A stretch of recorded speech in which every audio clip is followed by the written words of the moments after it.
오늘은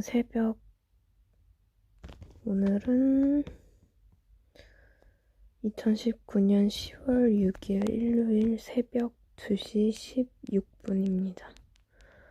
잠이 오지 않아서 영상이나 하나 올릴까 하고 이렇게 녹화를 시작합니다. 오늘 할 말은 불면증과 우울증에 관한 얘기인데요. 불면증은 현대인들이 대부분 많이 겪는 질병이죠. 우울증도 마찬가지고요. 그런데 제가 오늘 하고 싶은 말은 우울증에 걸리면 우울증이 우울증을 더 힘들게 만든다라는 것에 대해서 얘기를 하고 싶어요. 이게 무슨 말인가 이해를 시켜드리자면 예시를 하나 들어드릴게요. 불면증이 있으신 분들 중에 불면증이 꽤 오래되었다 하시는 분들은 아마 이런 경험이 있으실 거예요. 내가 오늘도 잠을 못 자면 어떡하지?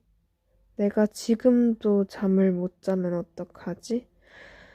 처음에는 어떤 이유가 있어서 불면증이 생겼을 거예요. 내일 시험이 있다던가, 애인 때문에 너무 불안하다던가, 어떤 걱정거리가 있어서 잠이 오지 않았을 거예요.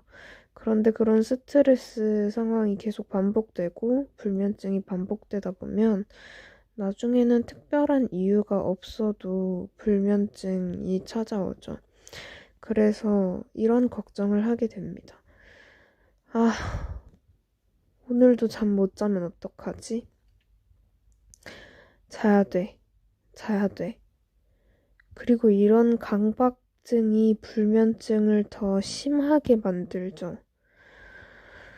이것과 마찬가지로 우울증도 강박증이 우울증을 더 심하게 만들어요. 제가 직접 경험하고 얘기하는 건데 저는 우울증을 꽤 오래 앓았어요.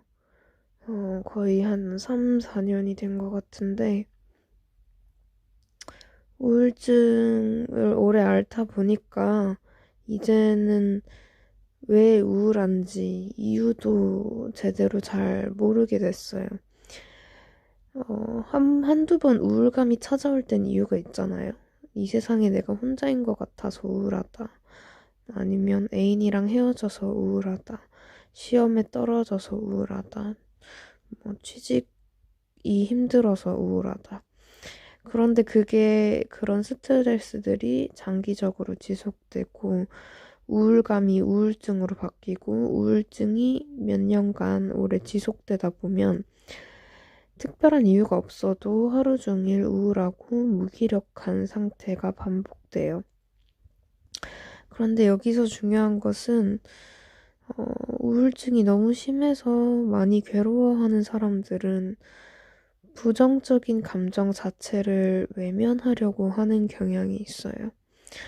그러니까 나는 우울증이고 우울증에서 벗어나야 한다라는 강박증이 있는 거죠.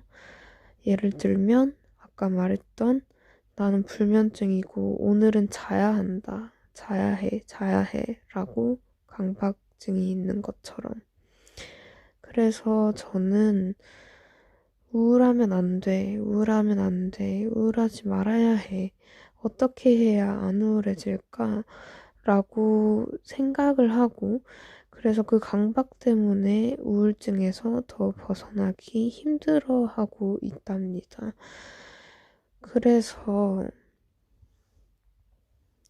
우울한 일이 생기면 우울한 건 당연한 거고, 기쁜 일이 생기면 기쁜 건 당연한 건데, 오늘 하루가 우울했던, 기뻤던, 그거에 상관없이 내가 우울증이라는 사실을 알고 있다는 이유 하나만으로 어떻게 해야 우울에서 벗어날 수 있을까? 우울하면 안 돼. 우울하지 말아야 돼. 난 기뻐야 해. 라는 강박증이 우울증을 더 심하게 만든다는 거예요. 마치 난 자야 해. 난 자야 해. 라고 되뇌이는 게 수면에 더 방해가 되는 것처럼 말이죠. 오늘의 얘기는 여기서 끝입니다. 별말 안 한 것 같은데 그래도 5분의 영상이 되었네요. 저는 제발 자고 싶습니다. 이 생각이 저를 더 못 자게 하겠지만요.